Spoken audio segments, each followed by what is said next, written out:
오늘 성경 말씀은 마태복음 27장 57절에서 66절입니다. 하나님을 믿습니까? 전능하신 하나님이 나와 함께 하시기 때문에 나는 세상에서 두려울 것도 부러울 것도 없다는 믿음이 있습니까? 믿음이란 자기에게 주어져 있는 힘이나 세상에서 힘이 되는 것을 의지하고 사는 것이 아니라 하나님의 힘을 의지하고 사는 것입니다. 그렇다면 지금 우리는 과연 그런 믿음으로 살아가고 있습니까?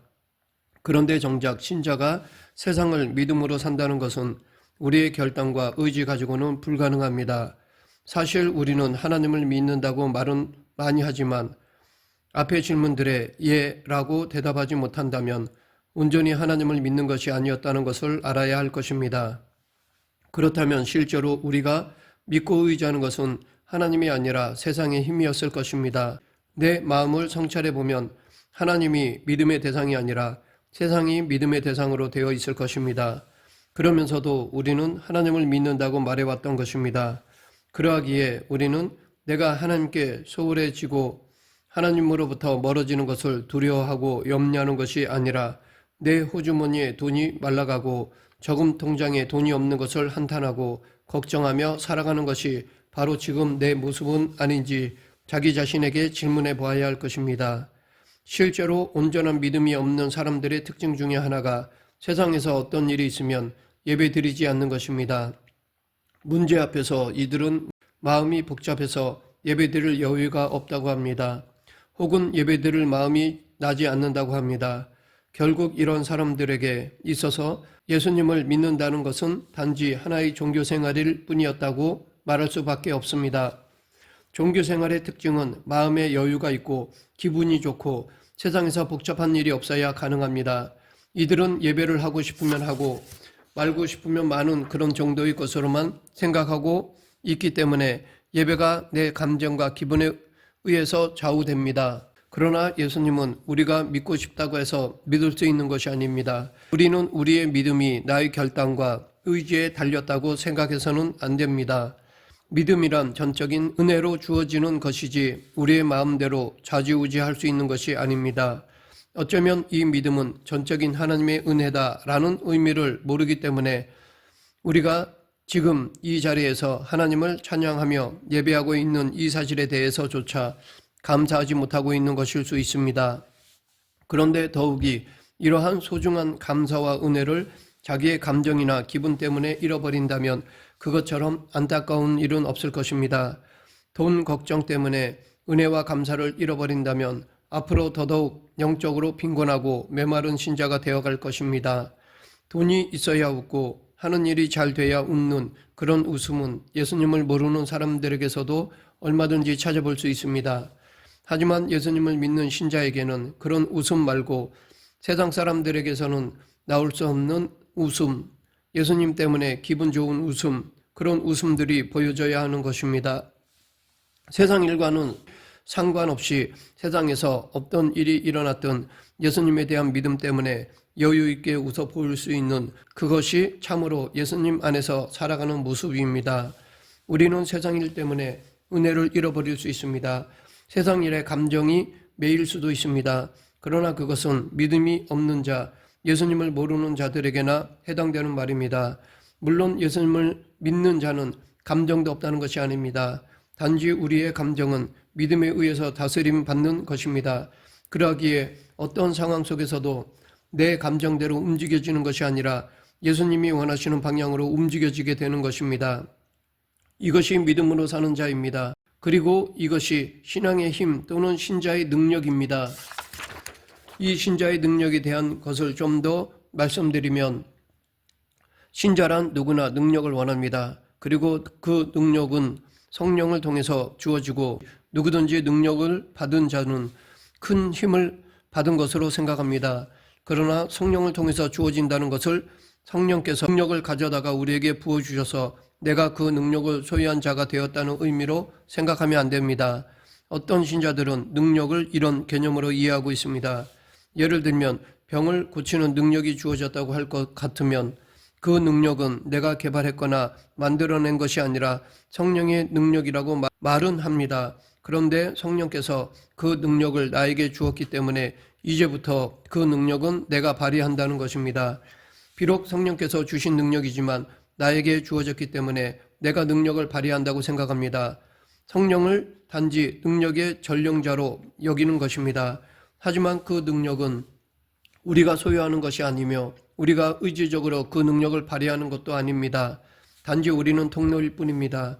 신자의 능력은 예수님의 길을 따라가는 것입니다. 그런데 혹자는 예수님의 길을 가는 것이 뭐 그리 대단하다고 능력이라는 말까지 쓰느냐는 생각을 할 수 있을지 모릅니다. 하지만 이 예수님의 길은 자기의 능력이나 힘으로 갈 수 없습니다. 성령님의 도우심 없이는 불가능합니다. 그것이 십자가의 길이기에 우리가 예수님의 길을 따르고 있는 것은 큰 능력 안에 있는 것임을 말하지 않을 수 없습니다. 그러고 보면 올바른 신자라면 능력 없는 사람은 아무도 없는 것입니다.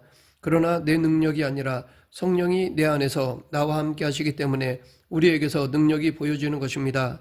이런 이유로 신자는 예수님의 능력 안에서는 못할 것이 없습니다.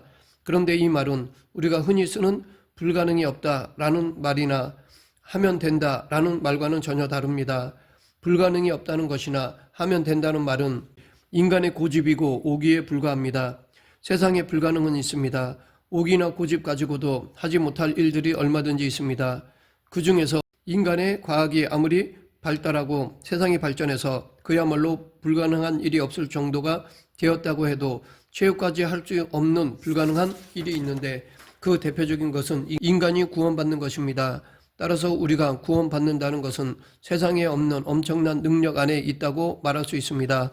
그런데 문제는 정작 그 능력 안에 있는 신자가 능력을 능력으로 여기지 않고 하찮은 것으로 여겨버리는 데에 있습니다.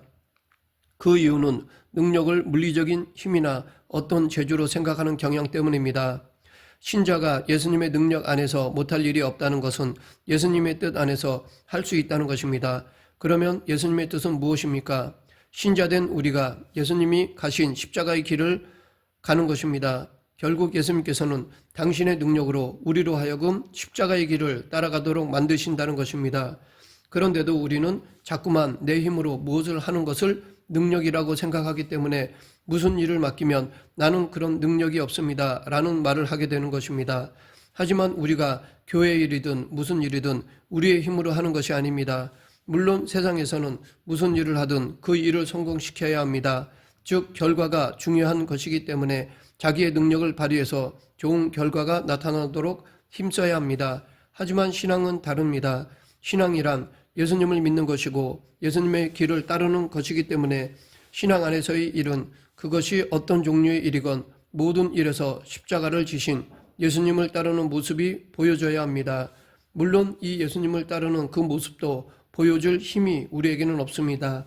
우리는 예수님을 온전히 따르는 모습을 보여줄 능력이 없습니다. 이것도 오직 성령이 함께 하셔야 가능합니다. 그래서 이것을 능력이라고 하는 것입니다. 그럼 우리가 할 일은 무엇입니까? 기도하는 것입니다. 기도를 통해 예수님의 도우심을 구하는 것입니다. 약한 자신의 모습을 고백하고 예수님이 도우셔서 십자가의 길을 걸어가신 예수님의 모습이 나를 통해 보여지게 해달라고 기도하는 것입니다. 그것이 능력 안에 살아가는 신자의 모습입니다. 그런데 오늘날 신자들에게서 이러한 능력이 점차 보여지지 않습니다. 어떤 환경 속에서도 예수님만을 따르는 모습을 보여주는 능력이 있는 신자가 점차 희박해져가는 세상이 되어버렸습니다. 그 이유가 무엇입니까? 살아계신 예수님을 믿지 않는 것입니다. 오늘 본문을 보면 예수님이 죽으시고 나서 예수님의 제자였던 아리마대 사람 요셉과 여인들이 등장합니다. 요셉은 자기의 새 무덤에 예수님을 장사했고 여인들은 예수님께서 십자가에서 죽으실 때 단지 멀리서 바라보고만 있었습니다. 이들의 심정은 어떠했을까요? 믿었던 스승이 대적자들의 손에 의해서 아무 힘도 쓰지 못하고 죽어가는 그 모습을 보면서 모든 힘을 잃어버렸을 것이고 소망도 사라져 버렸을 것입니다. 그래서 이들은 단지 예수님의 장사나 잘 지내줌으로써 되는 것으로 끝내고자 했을 것입니다.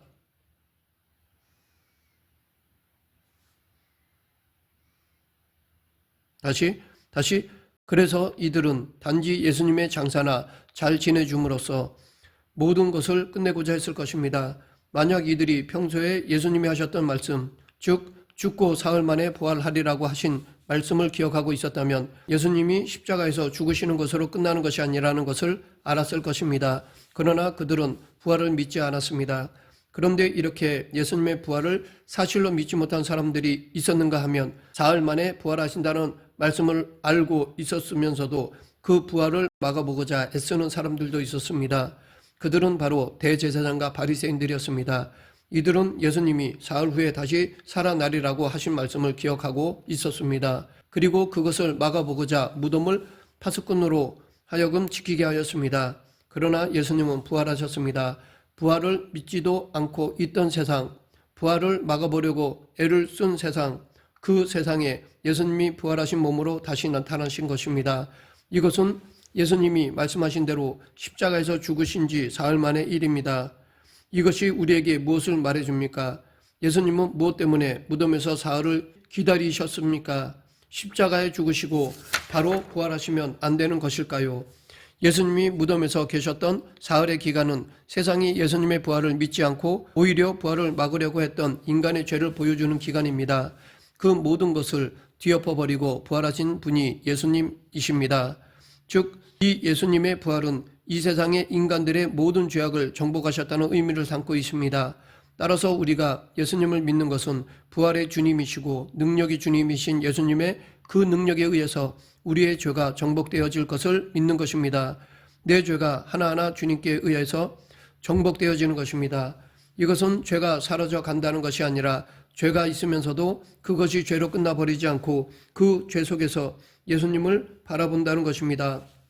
예수님에 의해서 내 죄가 정복되어지고 다스려짐으로 인해서 이제는 죄의 모습을 보이는 것이 아니라 예수님의 십자가의 모습을 보이는 그런 신자가 되어가는 것입니다. 이것이 바로 능력 있는 신자입니다. 우리는 나는 못한다, 나는 안 된다, 나는 부족해서 할 수 없다 라는 말을 하는 것은 예수님을 믿지 않고 자기의 힘을 믿고 있기 때문입니다. 부활하신 예수님을 바라보는 것이 아니라 자기를 바라보고 자신의 가능성을 판단하고 있는 것입니다. 그렇다고 해서 흔히 말하는 긍정적인 사고방식을 가지라는 말이 아닙니다. 즉, 나는 못한다 라는 생각 대신에 나는 할 수 있다 라고 긍정적인 생각을 가지라는 것이 아닙니다. 나는 못한다 라는 것이나 나는 할 수 있다 라는 것이나 둘 다 동일하게 자신의 능력과 재능과 힘을 가지고 모든 일을 해보려는 사고에 불과한 것입니다. 우리의 힘으로 해보려고 하기 때문에 이런 말이 나오는 것입니다. 그러나 우리의 힘은 나의 힘이 아니라 성령의 힘입니다. 나의 능력이 아니라 부활하신 예수님의 능력입니다. 이 예수님의 능력이 우리를 끌고 가는 것입니다. 그런데 제자들은 부활을 믿지 않았습니다. 대제사장 바리새인들은 부활이 없도록 하기 위해서 방지책을 세웠습니다. 그러나 예수님은 부활하셨습니다. 그리고 부활하신 예수님께서 우리에게 능력이 주님이 되시고 능력을 공급하고 계십니다. 우리는 우리의 힘으로 신앙생활 하는 것이 아닙니다. 우리가 연약하고 힘이 없다는 것을 예수님은 잘 알고 계십니다. 우리는 스스로 주님을 따라갈 수 없고 세상에서 조그마한 일을 가지고도 낙심하고 슬퍼하는 그런 인간임을 잘 아십니다. 그렇기 때문에 부활하신 예수님이 지금도 성령을 통해서 우리에게 힘을 주시고 있습니다. 우리가 지금 이렇게 예배드리는 것도 우리의 의지나 결단이 아니라 우리와 함께 하시는 성령님의 능력입니다. 이것을 인정할 때 감사할 수 있습니다. 그런데 우리는 예배드리는 것을 나의 믿음의 힘으로 하는 일이라고 생각해 버리기 때문에 감사 대신에 자랑이 나오고 겸손 대신에 교만이 나오는 것입니다. 부활하셔서 지금도 하나님의 보좌 우편에서 우리를 위해서 기도하시고 힘을 공급하시고 도우시는 예수님을 믿는다면 우리는 어떤 일 속에서도 걱정과 한숨보다는 주님의 능력을 바라보게 될 것이고 그 능력으로 주님의 제자된 모습이 보여지기를 기도하며 살아가는 신자가 될 것입니다. 사도 바울은 빌립보서 4장 13절에서 내게 능력 주시는 자 안에서 내가 모든 것을 할 수 있느니라 라고 하였습니다. 이 말은 바울이 자신이 모든 일을 할 수 있다는 뜻으로 한 말이 아닙니다. 여기서 분명히 내게 능력 주시는 자 안에서 라고 하였습니다. 즉 주님 안에서입니다. 사도 바울은 궁핍이나 풍부에서 항상 자족하는 비결을 배웠습니다. 내가 궁핍함으로 말하는 것이 아니라 어떤 형편에든지 내가 자족하기를 배웠노니 내가 비천에 처할 줄도 알고 풍부에 처할 줄도 알아 모든 일에 배부르며 배고픔과 풍부와 궁핍에도 일체의 비결을 배웠노라. 사도 바울이 할 수 있다고 말한 것은 그리스도 안에 있기 때문에 주님으로 인해서 주님이 주시는 능력으로 어떤 형편에서도 자족할 수 있다는 것입니다. 비천하다고 낙심하지 않고 풍부하다고 교만하지 않는 것입니다. 이것이 신자의 능력입니다. 말씀을 맺겠습니다. 우리는 나의 힘이나 능력으로 살아가는 것이 아닙니다. 우리는 하나님의 은혜로 살아가는 존재입니다. 이 하나님의 은혜로 살아갈 때 우리는 이 세상의 그 어떤 문제 앞에서도 휘둘리지 않을 수 있습니다. 죽음조차도 극복할 수 있습니다. 또한 우리는 하나님의 능력의 통로가 될 수 있습니다. 우리의 능력은 예수님 안에서 발휘될 수 있음을 잊지 말아야 합니다. 늘 예수님 안에 거하여 신자의 능력을 발휘하는 저와 여러분이 되길 간절히 축원합니다. 기도하겠습니다. 사랑과 은혜가 풍성하신 하나님 아버지, 하나님의 은혜를 지금까지 나의 능력인 양 착각했음을 고백합니다. 늘 예수님 안에 거하며 성령의 권능으로 살아가는 그리스도인이 되게 하여 주시옵소서. 예수님 이름으로 기도드립니다. 아멘.